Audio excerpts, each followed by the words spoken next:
Prêmio Ig Nobel 2025, parte 2. Naruhodo. Bem-vindo ao Naruhodo, podcast para quem tem fome de aprender. Eu sou Ken Fujioka. Eu sou Altair de Souza. E hoje é dia de quê? Prêmio Ig Nobel Científico, que é apoiando financeiramente o nosso projeto de podcast semanal independente, que só descansa no recesso do fim do ano. Manter o Naruhodo tem custos e despesas, servidores, domínio, pesquisa, produção, edição, atendimento, tempo, enfim, muitas coisas para cobrir. E algumas delas em dólar. A gente sabe que nem todo mundo pode apoiar financeiramente, e tá tudo bem. Tente mandar um episódio para alguém que você conhece e acha que vai gostar. A gente sabe que alguns podem, mas não mensalmente, e tá tudo bem também. Você pode apoiar quando puder e cancelar quando quiser. O apoio mínimo é de R$15 e pode ser feito pela plataforma Orelo ou pela plataforma Apoia-se. Para quem está fora do Brasil, temos até a plataforma Patreon. É isso, gente. Estamos enfrentando um momento importante e você pode ajudar a combater o negacionismo e manter a chama da ciência acesa. Então fica aqui o nosso convite. Apoie o Naruhodo como puder. A calça Future Form da Insider tem caimento refinado com conforto técnico. É estilo de alfaiataria, mas com conforto Insider. Por isso ela combina com tudo no meu dia a dia. Lazer, trabalho, eventos sociais. É ou não é a calça ideal? E em outubro você pode combinar o cupom Naruhodo com os descontos do site. E o seu desconto total pode chegar até 35%. Então aproveite! Mas tem que acessar pela URL especial creators.insiderstore.com.br/Naruhodo ou clicar no link da descrição deste episódio. O cupom será aplicado automaticamente no carrinho. Insider, inteligência em cada... Começar a parte 2, não é isso? Isso, que a gente recebeu logo depois que a parte 1 foi publicada, né? Recebemos esse e-mail e resolvemos adicionar aqui, porque não é a pergunta só dela, mas de alguns ouvintes. É verdade, já que a gente não tinha gravado ainda a parte 2, né? Vamos responder então o e-mail da Lucineide Lima de Paulo, que é professora de língua portuguesa e literaturas de Belford Roxo, Rio de Janeiro. Lucineide, ela diz o seguinte: olá rapazes, sempre é bom reforçar o quanto os admiro e como minha vida é afetada positivamente pelo que aprendo a partir dos episódios do Naruhodo. Realmente fazem muita diferença na minha vida. Olha, que beleza, Lucineide, que bom ouvir isso, ler isso, não é isso? Sobre o motivo do envio deste e-mail, por que o médico William Bean foi premiado na categoria Literatura com um trabalho sobre dermatologia? Fiquei um tanto animada quando quem anunciou o prêmio de literatura. Criei várias hipóteses sobre como se ganharia um Ig Nobel em uma área artística. Aí veio o médico das unhas, o Zé do Caixão estadunidense, e leva o prêmio. Fiquei boiando. Abraços, compartilho muito do entusiasmo de vocês pelo episódio anual sobre Ig Nobel. Altair, explica para Lucineide por que é que ele acabou vencendo na categoria literatura mesmo com um trabalho sobre dermatologia. Porque o artigo dele é uma literatura muito boa de ser lida. Olha então, lá. O artigo que deu o prêmio ao Ig Nobel, na verdade é uma prosa. Ele conta a história mesmo do crescimento das unhas dele. Né? Inclusive, se você lê com atenção, assim, ele conta as fases. É como se fosse uma prosa, uma aventura, uma epopeia dos 35 anos de histórico dele medindo as unhas. Não é um texto acadêmico formal, é um texto literário, assim, claro que é baseado em dados, mas é um texto literário muito bonito. Então eu recomendo, conclamo a todos entrarem em contato com esse artigo, vai ver que é uma evidência literária fantástica. Ou seja, precisa ler o artigo para entender por que é que ele ganhou na categoria literatura. É isso, Altair? E vale a pena a leitura, é um texto legal. Se você trocasse unha por qualquer outra coisa, tipo a história da minha doença, da minha vida, aí as pessoas dariam mais bola. Mas a ideia é que a unha dele é importante. Tá certo, então. Vamos então para a segunda parte do Prêmio Ig Nobel. Reginaldo, música de... Pra saber? Então, esse é um trabalho publicado em 1991, né, já é um trabalho mais antigo, e ele veio na esteira de um outro trabalho publicado um pouquinho antes, no mesmo ano, quase alguns meses antes, que era sobre o efeito do álcool no leite materno. Tá? Então, é o mesmo protocolo, só que em vez de álcool era alho. Né? E aí vale a pena explicar. Inclusive, os pesquisadores até se conheciam, assim, né? Saber que o álcool, e a gente tem vários Naruhodo sobre o tema, né, sobre álcool, Saber que o álcool gera malefícios, todo mundo sabe, mas não se sabia direito os efeitos dele na amamentação. E aí foi feito um experimento, também nos anos 90, em que eles pegaram 2 grupos de mulheres lactantes, né, que estavam amamentando. Um grupo tomava suco de laranja, um copo de suco de laranja, e o outro tomava um copo de suco de laranja com uma dose bem pequena de álcool, mas bem pequena mesmo. E aí se verificava, né, extraíam amostras do leite materno, e essas amostras do leite materno eram expostas para juízes, pessoas adultas, né, que olhavam as características do leite e viam se tinha mudado a cor entre os grupos, né, entre o leite controle e o com uma dosezinha de álcool, se mudava a cor, se mudava o cheiro, mudava o padrão, e aí observavam, os pesquisadores observavam também o comportamento da criança durante a amamentação. Via os comportamentos dela, quantas vezes ela sugava o peito, o tempo de amamentação, coisas do tipo, né, o volume de leite e tal. E aí, em relação ao álcool, eles observaram que para alguns casos, o padrão visual do leite mudou um pouquinho, né? Mudou um pouquinho a cor do leite, mas ele mudou num período ótimo, assim, de tempo, que era entre 30 minutos e 1 hora depois da ingestão do suco com álcool. Então a mãe tomou suco, e depois de mais ou menos 30 minutos a 1 hora, o leite que ela produzia tinha um padrão diferente, um pouquinho diferente, assim, a ponto de ser perceptível. Certo. A cor, algo assim. E observando o comportamento dos bebezinhos, notou-se que os bebês do grupo álcool, eles sugavam mais frequentemente, eles tinham uma quantidade de sugadas do peito um pouco maior, mas eles consumiam menos leite. Então existe uma indicação de que alguma coisa no gosto mudava, tá? Então, são trabalhos ilustrativos, assim, hoje não seria aceito do ponto de vista ético, tá? Mas na época, né, enfim, fica como evidência. E aí um outro grupo, que é o que ganhou o Ig Nobel, será que acontece com alho também? Né, o alho tem essa característica, deixa você com bafo, né, e dependendo da quantidade, do padrão de cocção do alho. E aí eles fizeram o mesmo experimento. Basicamente, durante 11 dias, a mãe consumia alho diariamente, e aí durante 4 horas de observação, em cada um dos 11 dias, eles observavam os bebezinhos antes e depois do consumo de alho pelas mães. Certo. Né? E aí tinha o grupo que não consumia alho e o grupo que consumia, tá? O mesmo desenho. E aí eles viram, né, observando as mães, que existe também um período crítico. Então a mãe consome o alho agora, não é de 30 minutos a 1 hora que você vê a alteração no sangue. É em torno de 4 horas depois, tá? Então leva um pouco mais de tempo, né, pro alho temperar o leite, né? Então era em torno de 4 horas depois. E aí observando os bebês antes e depois, se via que o bebê passava mais tempo sugando, passava mais tempo abraçado com a mãe, consumia mais leite, no caso da mãe que não comia o alho. Então, na verdade, o bebê não gosta do alho. Leite com alho não orna muito bem, não. Tá? Eles viram assim pro bebê que não funciona muito bem, não. Tá? Então, as mães que não consumiam alho, o bebê passava mais tempo sugando, consumia mais leite e ficava mais tempo abraçadinho com a mãe. Quando a mãe comia alho, o bebê fala, me deixa, né? Vai só pra lá. Tem algo de errado não está certo. Tá? Então, esse é um trabalho fantástico, é importante. Então fica uma recomendação para as mães, né? Não come muito alho, né? Na hora de amamentar a criança. Assim, eles colocavam alho cru, né? O alho cru é bem mais forte, né? Então, quando você come um alimento com alho, cozido, assim, picadinho, não tem esse efeito, tá? É só quando é realmente a concentração alta de alho. Não é um trabalho interessante, Kim? Muito interessante. Eu sei que você não amamenta, mas tem pessoas que amamentam. Então, pode ser útil saber. Verdade, Altair, verdade. Então, parabéns para os Estados Unidos pelo prêmio de pediatria. Realmente, essa se superou, hein?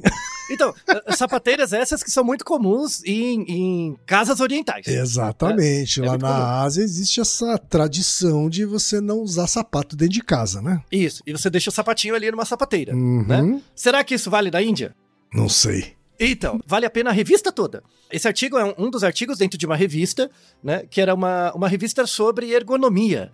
Ergonomia do dia a dia. Muito interessante, viu? Todos os artigos, todos. Tem artigos, por exemplo, dessa revista em particular, né, que é de 2017, que mostravam qual a melhor forma de usar uma chave de fenda, do ponto de vista da ergonomia. Sabe, coisas bobas, assim, do dia a dia? É muito interessante, tá? Então, esse não era o único artigo que mereceria o Ig Nobel, não. Tem outros. Dessa revista vale muito a pena. E aí, na Índia, os autores mesmos mostraram, né, que a Índia é um país muito mais úmido e quente. Né? E aí, lá na Índia se verificou que as pessoas não têm hábito de ter sapateiras em casa. Você não coloca, não tem essa estantezinha. Certo. Né? E aí eles queriam verificar por quê? Por uma questão de design mesmo, né? Das sapateiras não eram populares. Isso acontece por quê? Porque como é muito quente e úmido, os sapatos ficam fedidos. E aí você colocar na sapateira, deixa eles mais fedidos ainda. Sim. Né? E aí as pessoas evitam usar os sapateiros. Aí eu não sei o que, eles não falaram no artigo, o que eles fazem com o sapato, sei lá, joga no quarto escuro, sei lá. Né? Mas pelos dados que eles mostram, era um estudo piloto, né? Então eles verificavam casas que tinham essas sapateiras, e eles viam que as pessoas não usavam. Então lá na Índia tem hotéis ou coisas do tipo, que é um padrão de construção mais ocidental. E muitos desses locais, que tem um padrão de arquitetura mais ocidental, em geral tem sapateiras. E aí eles verificavam que as pessoas não usavam. Nunca. Pra nada. Sobrava. E aí eles queriam saber por quê. O que é uma pergunta legítima, né? Do ponto de vista de produto, design, né? Sim, interessante. Sim, né? legítimo. E aí eles viram que, basicamente, a grande razão, eles fizeram surveys, perguntando. Era um estudo piloto, mas tinha uma parte observacional, uma parte de questionários, mostrando que a pessoa não colocava o sapato ali porque o sapato dela tava fedido e deixava tudo fedido. Você ficava passando por lá, tinha o corpo, né, em decomposição. Um gambá enterrado ali. Pois é, né? E aí eles foram estudar esses tipos de sapato, né, que aparecem ali, e ali na Índia é muito comum um tipo de bactéria gram-positiva chamado Quitococcus sedentarius, né? Que é um tipo de bactéria que cresce ali na região mesmo, tem aqui no Brasil também, né? E ela é um patógeno oportunista que vive numa temperatura entre 25 e 37 graus, que é uma temperatura muito comum na Índia, assim, em geral. Inclusive, essa bactéria, em geral, ela não faz mal, mas ela pode gerar uma condição dermatológica do pé chamada queratose plantar sulcada. Queratose plantar sulcada. Isso, Tá. Provavelmente você não conhecia o nome, mas você já viu. Sabe umas pessoas que tem um pé, que a sola do pé parece uma casca de laranja? Que forma aquela crosta nervosa? Sim. A gente tem um Naruhodo que é porque pessoas têm medos de buracos. Então, tripofobia, né? O medo esse medo de buracos que a gente explora no Naruhodo também, do mesmo título. E aí, essa queratose plantar sulcada, ela é meio complicada, assim, né? Então, ela pode gerar problemas dermatológicos. E aí eles queriam evitar isso, né? Então, também eles verificavam que quando você colocava o sapato nessas sapateiras, aumentava a proliferação do Quitococcus sedentarius e aumentava a incidência dessa doença dermatológica, né? Então, basicamente, eles chegaram à conclusão que na Índia não dá para usar sapateiras. Então, e aí os indianos que forem para o Japão vão sofrer e não vão usar as sapateiras de lá. Tá? Então isso é complicado. Um resultado importantíssimo para a humanidade, não é verdade? Sem dúvida. Interessante, eles não falaram o que fazer com os sapatos, né? Eu não sei, joga fora, troca por outro e vai ficando... Talvez seja objeto de um novo estudo. Pois é, por isso que era um estudo piloto, né? Eles deixaram essa restrição que mais estudos serão necessários. Tá certo, então, tá aí. Parabéns, então, para a Índia pelo prêmio de design de engenharia, né? Que não é uma categoria que tem todos os anos, né? Goção.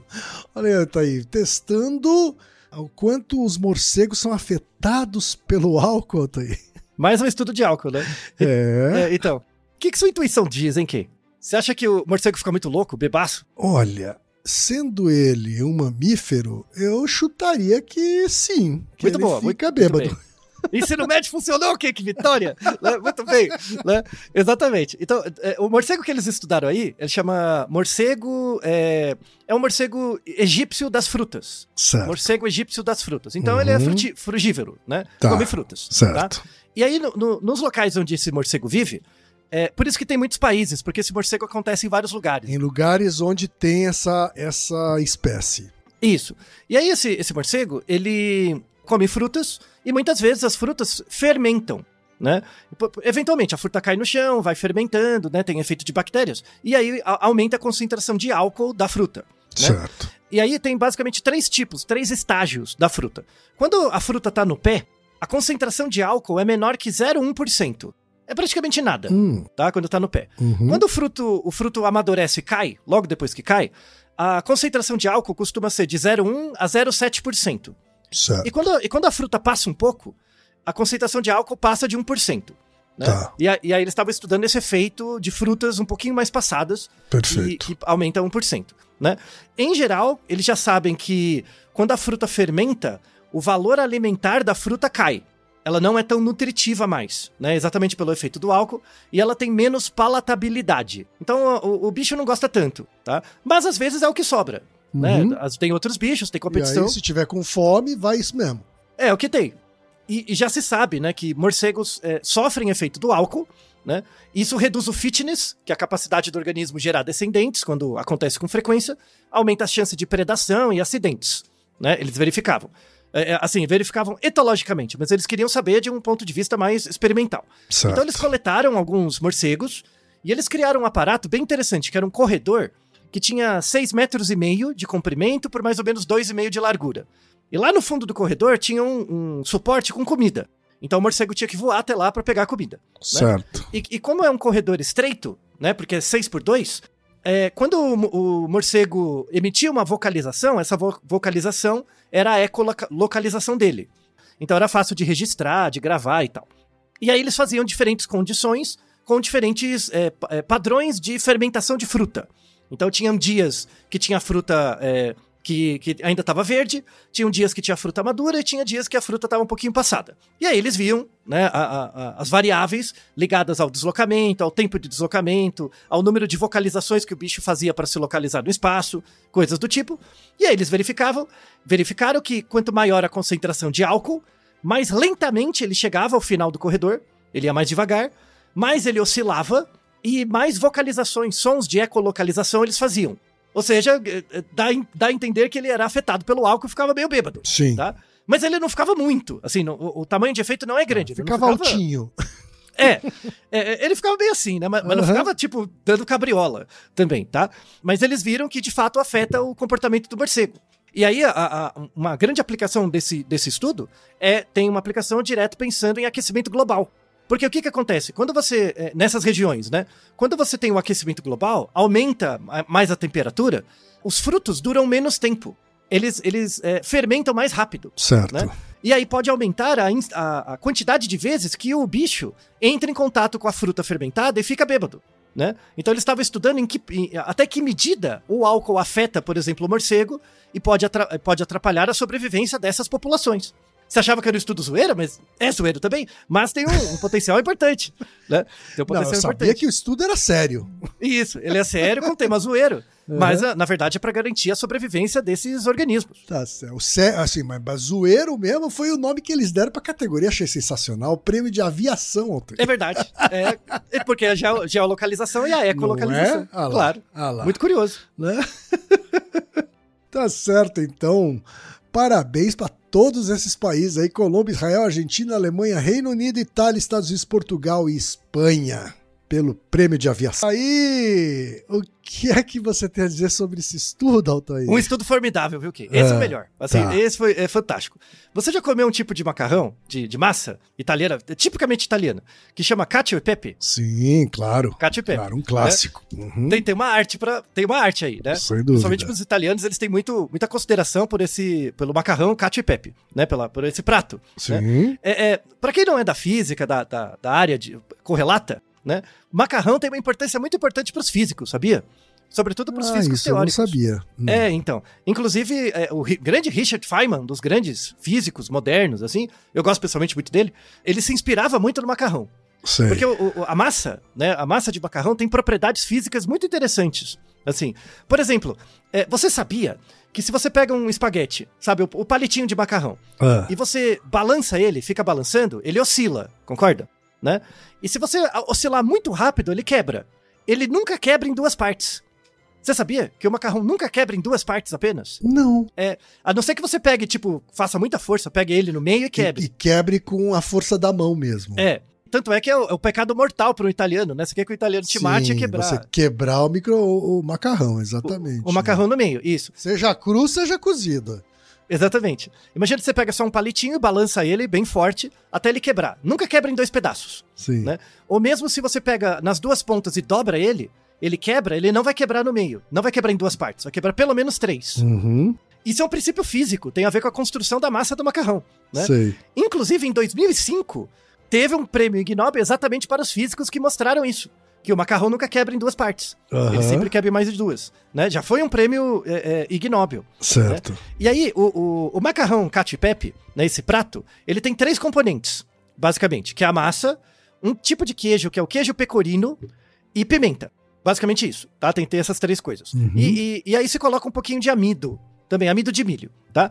E aí tem a ideia, esse prêmio é para qual seria o ponto exato de cocção do macarrão cacio e pepe. Tá? Certo. Então, agora entraremos uma aula de culinária, tá? Isso é importante. Então, por exemplo, primeiro vamos explicar o racional. A gente pode usar macarrão, do ponto de vista da física aplicada, para estudar os aspectos geométricos da segregação de partículas. Isso é muito interessante, tá? Quando você pega, por exemplo, o espaguete, né, tem essa característica. Por que ele quebra em 3 partes? Porque tem a ver com a constituição da massa, tá? Então, a massa de macarrão tem amido e água, basicamente, né? Carboidrato e água. E isso tem propriedades interessantes. É por isso que quando você coloca o palitinho de macarrão na água quente, ele amolece. Na verdade, o nome bonito desse amolecimento é um processo de gelatinização. Vira uma gelatina, tá? Isso tem a ver com as características do amido, né? Então, o calor altera a viscosidade e a estrutura do macarrão, né? Certo. Aliás, não sei se você sabe isso, quando você fazia macarrão, né? Quando você pega uma parte de água para 1,5 ou 2 partes de amido de milho, né? Se você faz essa mistura, isso vai gerar um fluido não newtoniano. Que isso? Um fluido não newtoniano é um fluido que ele é líquido em repouso e ele é sólido quando você aperta. Uau! Então, por isso que os físicos gostam muito, porque ele gera isso, né? Então, é um líquido que quando você olha, ele tá em repouso, ele parece um líquido, e quando você põe a mão, ele fica sólido. Quer ver um exemplo que é assim? Maionese. A maionese é assim, né? A maionese, quando você olha ela parece líquida, né? A maionese. Sim. Mas quando você põe o dedo, ela tem uma certa resistência. Verdade. Sabe? Ela é um tipo de líquido não newtoniano, né? Molhos de salada são assim também. Tem alguns tipos de molho de salada. Sabe quando você vai lá tem um molho de salada? Não tem uns molhos que ele é líquido e parece que tem umas pelotinhas de óleo no molho? Você já reparou? Né? Dependendo da forma como você sacode o molho, isso gera uma uniformização, sabe? Tá. Então, quando o molho de salada tá parado, você vê camadinhas. Mas quando você pega o molho de salada e sacode ele, acontece uma uniformização. Ele ganha propriedades de líquido não newtoniano, né? De um fluido não newtoniano. Um outro efeito é o efeito areia movediça.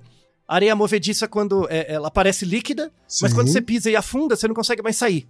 Então, isso são tipos de líquidos não newtonianos. Entendi. A ideia do macarrão cacio e pepe é que ele vire um fluido não newtoniano. Porque se ele não virar, gera um efeito que chama efeito mussarela, que é quando empelota. Gera os grumos de queijo. Os grumos de queijo. Aí não ficou bom. Certo. Né? A ideia é que pareça uma massinha uniforme. Né? Um molhozinho uniforme. Essa é a arte. E aí eles se reuniram para fazer uma combinação de macarrão, amido e água. Qual é a combinação ideal? Eles queriam descobrir, né? Certo. E aí fizeram uma equação diferencial com 3 parâmetros para achar. E acharam. Isso que é a vitória. Existe uma equação, então. Existe. Uma equação diferencial com os parâmetros.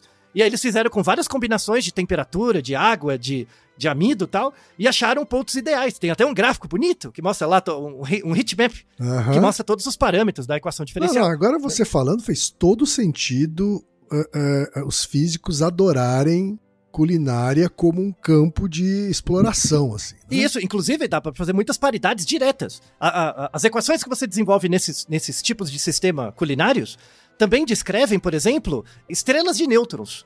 As estrelas de nêutrons, assim, em situações muito extremas, são fluidos não newtonianos. E aí você pode estudar as propriedades desses fluidos no macarrão. Entendi. Entre outras coisas. Não é interessante? Muito, muito. Se você pensar bem, a culinária é um correlato, né, do trabalho num laboratório misturando moléculas, né? Isso. Então, você pode estudar o macarrão também, as propriedades do macarrão, para entender polímeros. Porque não deixa de ser, né, também. Sim. Então, é muito interessante, é um laboratório vivo. Verdade, tá? verdade. É fantástico mesmo. Tem uma outra coisa também, que é um tipo de fluido não newtoniano, né, que aí falando agora das separações de fase, né? Como que acontecem essas mudanças de fase. Então, no macarrão cacio e pepe, você tem o macarrão que deu errado, que ele empelota, isso é uma fase. E você tem a fase inicial, quando ele é completamente líquido. A ideia é conseguir um meio termo, um meio termo entre ser aquele líquido muito aguado e ter a pelota. Eu quero achar um fluido não litoniano no meio, né? Certo. Então você tem a fase inicial é quando só tem água, a fase final é quando tem a pelota. Eu quero achar um momento de transição de fase ideal. Isso acontece na maionese, então a maionese, por exemplo, ela tá numa fase ideal, quando ela é bem acondicionada, né? Ela é líquida em repouso e sólido quando você pressiona. Certo. Tá? Um pouquinho, né? O molho de salada, como eu comentei. E tem uma coisa, não sei se você conhece, que chama ouzo effect. Sabe o que é ouzo? Não. Ouzo é um tipo de destilado. E aí, desculpa, tá? Os gregos e turcos brigam o tempo inteiro. Eu não tô nem aí. É a mesma coisa, tá? Me cancele, tá bom?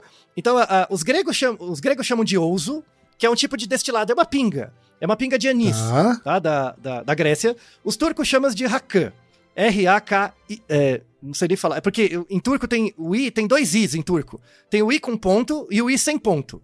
O I com ponto chama I e o I sem ponto chama E. Tá. Né? Então é rakı, tá? R-A-K-I sem ponto. Tá? Então o ouzo e rakı são bebidas destiladas de anis, né? Muito fortes. E aí você coloca um pouquinho de água. E ela é transparente. Quando você coloca água, ela fica translúcida. Parece a clara de ovo, né? Isso é uma mudança de fase quando você adiciona água, né? Isso chama ouzo effect, tá? Efeito ouzo pode ser o efeito rakı, e também acontece no limoncello, que é uma bebida, um destilado italiano mais doce. Também acontece. Você emulsifica. Isso é um processo de emulsificação. Que é quando você tem o destilado, coloca água. É interessante, quando eu venho da Turquia, eu trago sempre o rakı, né? É legal, você bota um pouquinho, bota água, ele fica translúcido, aí faz aquela farra, né? É legal, né? É interessante também o estudo desses fluidos, e sobretudo da emulsificação, porque tem teorias, eu não sei se você lembra disso da escola aqui, enquanto você estava na escola, de como surgiu a vida. Lembra do oparim? O oparim tinha aquela sopa primordial, sabe? Sopa primordial, me lembro. Você lembra? Então, o primeiro cara que descreveu chamava oparim, o Haldane também depois descreveu, coisas assim. E eles dizem, né? As teorias dizem que essa sopa primordial, ela era uma sopa emulsificada, que tinha o ouzo effect, né? Entendi. Era uma água que quando você misturava várias substâncias, gerava um tipo de fluido emulsificado um pouco diferente, com outras propriedades. Tá. Né? Então, uma coisa importante desse prêmio, que é muito interessante, imagina a água líquida, né, a água, e imagina, por exemplo, a água com óleo. Água e óleo não misturam, não é? Sim. Quando você mistura água e óleo, não forma 2 camadas? Sim. A camadinha de óleo e de água. Quando você só tem a água é uniforme. Quando você coloca água e óleo, fica desuniforme, tem as camadas separadas. A ideia é que, dependendo das substâncias que você coloca, cria uma situação intermediária, em que o óleo não separou todo da água. Sabe? É esse ponto que a gente quer chegar. Esse ponto de transição de fase. Tá? Entendi. Porque quando você vai fazer o macarrão tem uma parte de água, né? Tem o óleo que ele também gera. E a ideia é colocar uma substância, que seria o amido, que dá essa coisa que não empelota. Não gera essa coisa de água e óleo empelotado. Tem que gerar uma transição interna. A ideia era descobrir isso e eles descobriram. Veja que vitória. Sensacional. Agora os truques de culinária. Já tô respeitando mais os físicos. É fantástico. Não, isso aqui é formidável. Por exemplo, eles descobriram que se você aquece a mistura de massa, água e o queijo para mais de 65 graus, empelota. Então não pode ser 65 graus, tem que ser menos. Tá bom, ok. Outra coisa importante, pra você fazer seu cacio e pepe bem. Se você coloca lá a massa na panela e coloca água fria, também empelota. Certo. Porque eles vão cozinhar em tempos diferentes. Então o que você tem que fazer? Manha do gato, anota aí, né? Coloca a massa com o queijo, depois você vai colocar água, coloque a água pré-aquecida. Já aqueça um pouco a água, não ferve, mas já aquece um pouco. Tá bom. Porque aí o tempo de cocção dos dois dá na mesma. E aí entra lá no ponto da equação diferencial que dá um ponto de equilíbrio. Né? O negócio. E aí tem um negócio também importante que é a quantidade de amido que você coloca, né? E aí eles descobriram uma substância que é a substância ideal para ser colocado no cacio e pepe, que é o citrato trissódico, né? É um emulsificador. Se você colocar no seu cacio e pepe um pouquinho disso, desse citrato, numa certa quantidade, não vai errar. E isso é uma coisa que você encontra facilmente, assim? Sim, esse citrato? Ele é um tipo de intensificador de sabor, é usado na indústria alimentícia o tempo todo. Sei. Tá? É fácil. Mas é uma coisa de industrial. É industrial, mas você pode comprar tipo um salzinho dele, não é complicado. Né? Deve ser tipo um Ajinomoto aí. Isso, é algo assim, só que não é salgado, não é tão salgado. Tá. Algo assim. Então eles verificaram, né? Colocaram todos, eles fizeram vários pratos, de vários jeitos, com várias temperaturas, foram regulando para ter os dados para gerar a equação diferencial, que depois gerou uma função de otimização, veja só. Fizeram até uma otimização, né? Então você não pode pôr amido demais para montar os agregados adequadamente. Você tem que ter a quantidade de queijo ideal, a quantidade de massa ideal, e a temperatura e a água. É tudo isso aí combinado. E aí eles descobriram uma proporção ideal, né? A proporção ideal para uma porção. E aí, tanto é que na apresentação do Ig Nobel, eles foram lá e fizeram a massa. Levaram a massa pronta. Eles deram para cada um dos ganhadores do Nobel um pouquinho de Cacio e Pepe. Feito do ponto ideal. Sensacional. Né? Levaram para ti. Fantástico. Né? Me deu até fome agora, porque eu gosto de massa. Né? E é gostoso essa massa, viu? Você bota a pimentinha ainda, que a pimentinha estimula os receptores de temperatura. Então você não precisa pôr muito quente, porque a pimenta dá uma ornada legal. Parece que tá mais quente do que é de verdade. Entendi. Né? Então, porque o que acontece? Pra dar esse ponto certo, né? Não pode estar muito quente. 65 graus para uma comida não é tanto. Né? Sim. Não pode ser muito. Então o que você coloca a pimenta? Você coloca a pimenta para ela estimular os receptores de calor da língua. Então a comida vai parecer mais quente do que é de verdade. E tá no ponto certo. Percebeu que é um negócio... Né? Sim, é uma elaboração densa. Sim. Né? É um negócio complexo. Então eu recomendo todo mundo agora, leia o artigo, pega a equação diferencial e aplica lá na cozinha na hora de fazer seu macarrão. Vai dar certo. Tá. É citrato de...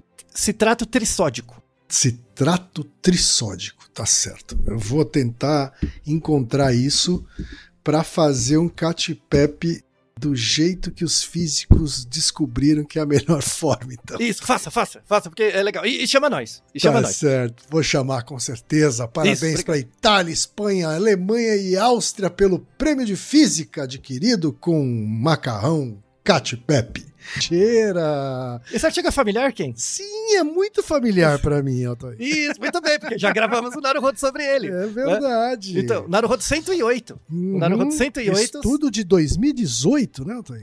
Então, na época que gravamos logo que saiu esse estudo, né?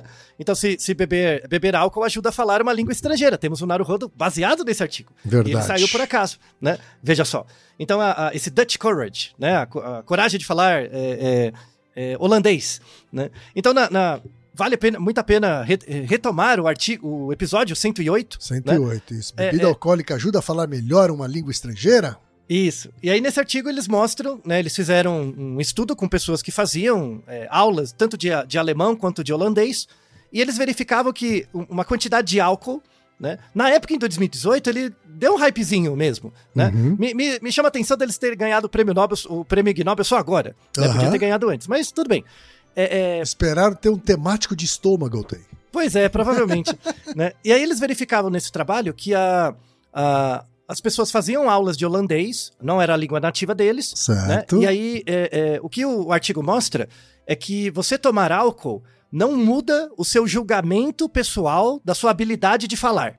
Então, você não acha que... Você individualmente não acha que você está falando bem. Mas o observador externo acha. Então, a pessoa estava lá conversando em holandês, meio bêbada, né? Tinha observadores observando a pronúncia das palavras e você tinha que avaliar também a sua própria pronúncia, tá? Então, você sóbrio ou bêbado, você meio que avalia a sua capacidade de pronúncia do mesmo jeito. Mais ou menos, não mudava. Mas o observador de fora avalia como melhor, né?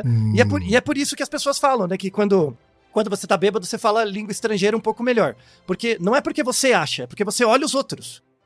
Percebe que tem esse jogo? Então você olha o outro falando de forma mais desinibida, então ele pronuncia as palavras com menos freio moral, aí ele acaba metendo louco, acaba melhorando, né? Mas a própria pessoa não repara isso, ela não tem essa autopercepção também, tá? Então, assim... Não é, você aprender a falar línguas não é motivo pra ficar bebendo também, tá? Não exagera, tá? Mas se tiver numa situação e não puder evitar, pelo menos mal não vai fazer. Dá aquela soltadinha, né, Altair? Então. Dá aquela soltadinha. Não é só pra falar outra língua, né, que dá uma soltadinha. Sim, e aí o artigo mostra que isso só vale pra pronúncia de palavras. Se você pensar em, por exemplo, gramática ou variações de palavras, não. Tá? Claro. É só a pronúncia mesmo, tá? Que é o comportamento motor. Porque a língua fica mais mole. Isso, é só o comportamento verbal motor. Tá. Muito bom. Tá certo, então, muito bom ele ter vencido o Prêmio da Paz. Gostei desse estudo ter voltado de maneira nobre, assim, Altair. E, aliás, agora eu quero falar com vocês 2 easter eggs que aconteceram nesse episódio. Certo. Tá? Um bom e um ruim. Qual deles você prefere primeiro? Me fala o bom. Isso. Um easter egg que apareceu é que, assim, tem um prêmio extra que estava escondido. Apareceu um prêmio extra na apresentação, que é o seguinte. Tem um artigo de 2025 que saiu em agosto desse ano. Assim, eu não tenho todo o contexto, mas acho que o contexto é assim. O artigo saiu em agosto, só que eles já tinham escolhido os prêmios antes, né? Que tem um planejamento. E aí, quando o artigo saiu, e foi escrito no Hospital Geral de Boston, né? Que é em Harvard, o pessoal do Ig Nobel chegou, vem apresentar, vem aparecer com a gente não vai dar um prêmio formal, mas você faz uma aparição, né? Chamaram a primeira autora, que é uma médica, para apresentar esse trabalho, que é um tema formidável. Em quem? Ó, de novo, muito obrigado por ter chamado alguém para responder essa pergunta, que é formidável. Tá? Esse é o primeiro easter egg. O primeiro easter egg é assim, é um artigo publicado na PLOS ONE, muito bem feito, é um estudo transversal, mas muito bem feito, mostrando, né, a seguinte hipótese. Se usar smartphone enquanto você está fazendo cocô no banheiro, aumenta o risco de hemorroidas. Pergunta formidável. Boa hipótese. Boa pergunta. Inclusive, aí eu li o artigo. Né? Eu diria que antigamente quem gerava esse tipo de risco eram os jornais e as revistas. Né? Exatamente, era o jornal. Né? Mas será que isso passou para o smartphone? E parece que sim. Parece que sim. Né? Então, o artigo 2025, eles pegaram uma amostra de 125 pacientes que já iam no hospital para fazer uma colonoscopia. De rotina, algo assim, sem nenhuma... Aí tem os fatores de exclusão e tal, mas a pessoa ia no hospital fazer uma colonoscopia, não por causa da hemorroida, por qualquer outra coisa. Certo. Tá? Aí esses 125 pacientes, eles verificaram no exame que 43% deles tinha hemorroida. Alguma. E o restante não, né? E aí eles aproveitaram e perguntaram para as pessoas, quanto tempo você passa no banheiro, usando celular, coisas do tipo, tá? E aí eles verificaram que as pessoas que tinham hemorroida passavam... você tinha uma prevalência 5 vezes maior nas pessoas com hemorroida ficarem 5 minutos ou mais no banheiro em relação às pessoas sem hemorroida. Tá? Então você tinha uma quantidade 5 vezes maior de pessoas que iam no banheiro e ficavam mais do que 5 minutos para fazer o trabalho, né? E isso aumentava a chance de hemorroida nelas. O trabalho é uma obra. É a obra, exatamente. A obra, tá? Uma pergunta importante de ser respondida, não é verdade? Tá? Então, assim, não só esse trabalho, depois eu li outros, que de fato, o tempo que você fica lá na privada aumenta a chance de hemorroidas. Assim, não é uma relação causal, mas o tempo é uma variável importante, entre outras. Certo. Tá? A hemorroida pode ser gerada por várias questões, tanto idiopaticamente, quanto pela dieta, hábitos em si, tá? Mas uma dessas variáveis é o tempo que você passa lá no trono, tá? Tem que diminuir, ser um pouco mais eficaz, né? Então, um trabalho que abrilhanta, você viu? Tem tudo a ver com o tema, né? Tava faltando entrar também. Então, foi um prêmio easter egg que apareceu também na apresentação. Fantástico. E vamos agora pro outro easter egg. This year, 2025, long distance travel suddenly became more challenging. Some of the prize-winning teams are not able to come to the ceremony. So instead, each of those teams sent an acceptance speech. Nesse trechinho, o Mark Abrahams, né, que é o idealizador do Ig Nobel, ele foi bem discreto, tá? E vale a pena ver o vídeo para ver a expressão dele nessa hora, tá? Então ele comenta... Ele é discreto, né? Falando que algumas pessoas não conseguiram estar lá, né? Exatamente. Então, e durante a apresentação tem outros momentos também, né? Então, dos 10 ganhadores do Ig Nobel, creio que 4 ou 5 apenas vieram. Né, o restante mandou um texto para ser lido na apresentação. Tá? E praticamente todos os casos de pessoas que não vieram, salvo uma exceção, foi porque tiveram seus vistos negados pelo governo americano. Claro. Tá? Então, essa apresentação é sempre divertida, tem as assim, mas esse ano em particular... Essa edição foi manchada pela tirania anti-ciência... E que é deliberado. O presidente estadunidense, né? Isso. E tanto é que nem a de 2021, que foi online, teve a questão da pandemia e tal, foi tão bad vibes quanto essa, assim. Sim. Do ponto de vista do subjetivo, né? Tem esse discurso que aparece. Você tem que ter uma sensibilidade, tem que ter visto vários Ig Nobels para reparar que esse foi um pouco melancólico, assim, exatamente pelo grau de descrença que o governo americano está... gerando nas pessoas, nas populações, por conta de corte de verba, eu tenho vários amigos mesmo que perderam praticamente todos os seus grants de pesquisa, sem motivo nenhum, Sim. Tá? De fato, sem nenhum motivo, e são pesquisas só porque importantes. Sim, né? Só porque é uma ciência. Só porque sim, inclusive pessoas que trabalham com vacina, com coisas do tipo, de pesquisas importantes, de monitoramento de pesquisas importantes e trabalhos de epidemiologia, né? Isso é uma vergonha, tá? Assim, não tem nada a ser dito, além disso, de que é uma vergonha. Sem dúvida. Tá? Então, é importante, esse é um outro easter egg que ficou aparecendo ali. Recomendo para quem tiver mais interesse, tenha os colóquios que eles fizeram dos ganhadores, em grupinhos de 3, que foi no MIT depois. Ali fica até mais claro, porque é um grupo menor, mas tá no YouTube também, tá? Essas apresentações, dá para ter uma ideia. Então, assim, eu aproveito esse episódio, né, para desejar muita solidariedade aos meus colegas de pesquisa que estão em outros países, assim, sobretudo que dependem de grants dos Estados Unidos e locais associados, México, coisas do tipo. Eu digo aqui da informação do front que merda, sabe? Tá bem complicado, assim. Então, pra quem não sabe, eu trabalho com muitos trabalhos de epidemiologia, viajo bastante em função desses tipos de trabalho, e a gente teve cortes significativos de pesquisa que vão comprometer a segurança de populações no médio prazo, assim. Eu vejo, pelo menos 5 anos a gente já perdeu de pesquisa, tá? Então, sim, até retomar... se não bastasse já, né, o desgoverno que a gente teve aqui no Brasil na época da pandemia... Né, que também cortou verbas de ciência, atrasou a ciência aqui no Brasil pelo menos uns 20 anos, agora a gente também tem um imbecil, exatamente, né, no hemisfério norte, causando um estrago do mesmo tamanho, se não pior. Né, e na verdade é pior porque não é nem só cortar verba, né? Então ele faz pronunciamentos claramente ridículos. Cancelando...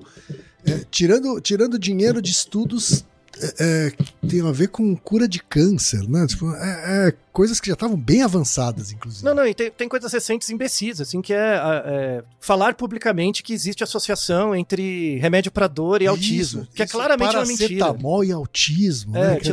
O negócio saiu do controle mesmo, né? Que é claramente uma mentira, tá? É claramente uma mentira, assim, não tem nenhum sentido, mas vai ficar alimentando a racionalidade de grupos negacionistas que precisam dessas informações e isso a gente fala muito no Naruhodo sobre psicologia positiva, né? Que hoje a gente não existe mais uma razão, existem racionalidades, né?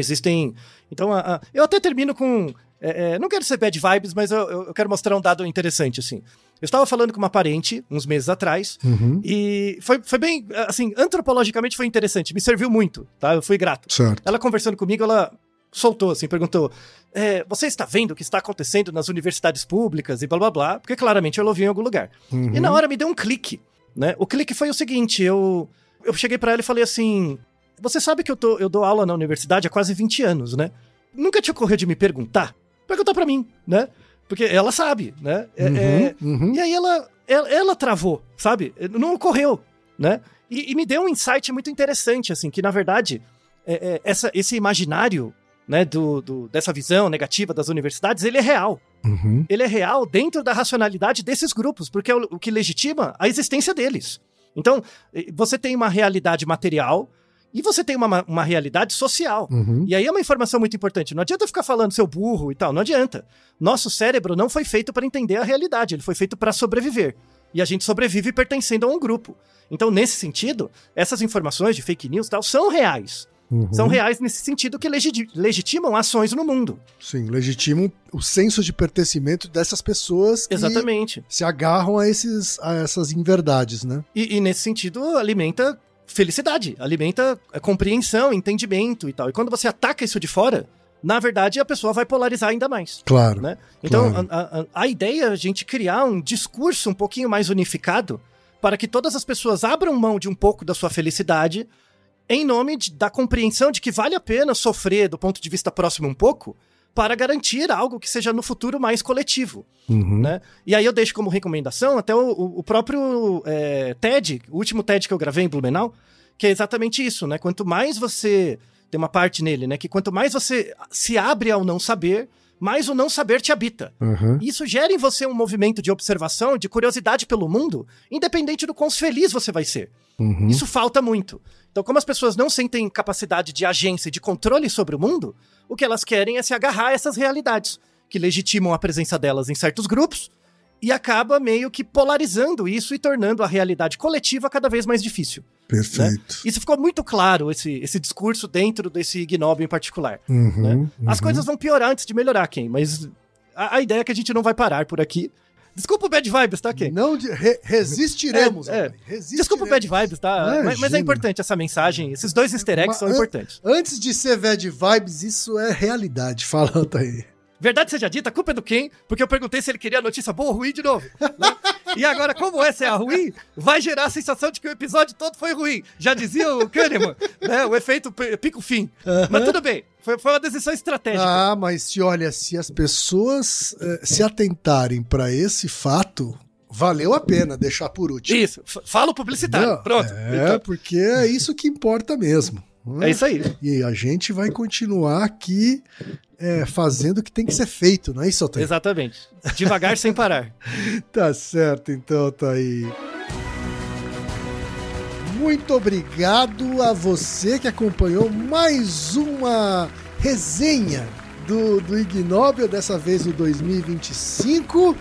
E no ano que vem a gente tem mais, não é isso, Altair? Exatamente, sempre. E é isso aí. Enquanto isso, Naruhodô, ilustríssimo ouvinte. E você já sabe, aqui no Naruhodô, quem faz a pauta é você. Você tem alguma pergunta pra gente ou quer comentar algum episódio? Escreva pra nós. podcast@naruhodô.com.br. Repetindo? podcast@naruhodô.com.br. E lembre-se, mande nome completo, idade, profissão e a cidade de onde você está falando. É isso aí. Naruhodô. Esse podcast é apresentado por b9.com.br.